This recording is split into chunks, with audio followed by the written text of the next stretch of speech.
Western officials have outlined many options to free the vast amount of grain trapped in Ukraine, but face enormous challenges. Before Russia launched the military campaign on February 24, Ukraine was one of the food bowls of the world, supplying 42% of sunflower oil, 16% of corn and 9% of flour to the global market. The country ships most of its agricultural products through the port of Odessa on the Black Sea and the port of Azov in the city of Mariupol. However, the fighting left the port of Azov completely paralyzed, while the port of Odessa was blockaded by the Russian Black Sea Fleet. The mine-laying activity of both Russia and Ukraine prevented cargo ships from entering and leaving this once busy port.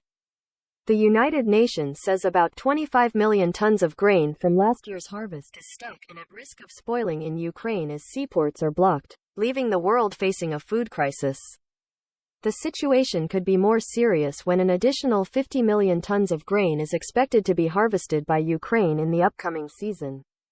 Grain warehouses in Ukraine are rapidly filling up and sooner or later will run out of space. Ukrainian farmers are about to sow the seeds of a second crop, making the release of trapped grain the most urgent task right now for Kiev as well as many Western countries.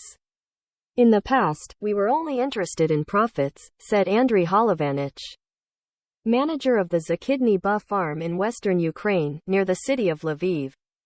But now, I really feel that the work we do makes a difference, not just for Ukraine, not just for wealth creation, but for food security in the world.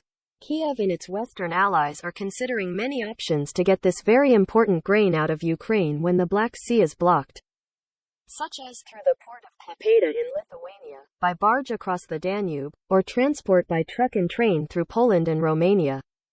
In order to bring food quickly from Ukraine to regions that need it most, such as the Middle East or Africa, the shipping route through Lithuania seems to be the most feasible. Although it is also a long way, experts say. The Lithuanian deep-water port of Klaipėda on the Baltic coast has large grain silos and a rail link to Ukraine. It also receives large cargo ships, helping to bring Ukrainian grain to Egypt, Yemen or other countries desperate for food. Famine is near and we have everything we need to come up with a remedial solution, said Algis Latakis, director of the Klaipėda Port Authority, claiming his port can help the world avert the food crisis by rescuing huge mountains of grain trapped in Ukraine. However, Latakis admits this option has a big problem. To bring Ukrainian grain to the port of Klaipėda, the trains will have to pass through the territory of Belarus, a close ally of Russia. Belarus holds railways that help to transport grain directly from Ukraine to Klaipėda and other Baltic ports at the cheapest cost and fastest time.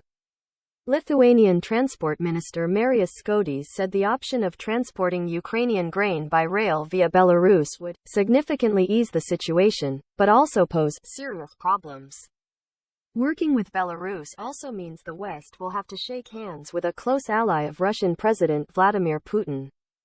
This fact highlights the dilemma facing Western leaders as they try to avert the prospect of a global food crisis right in front of them.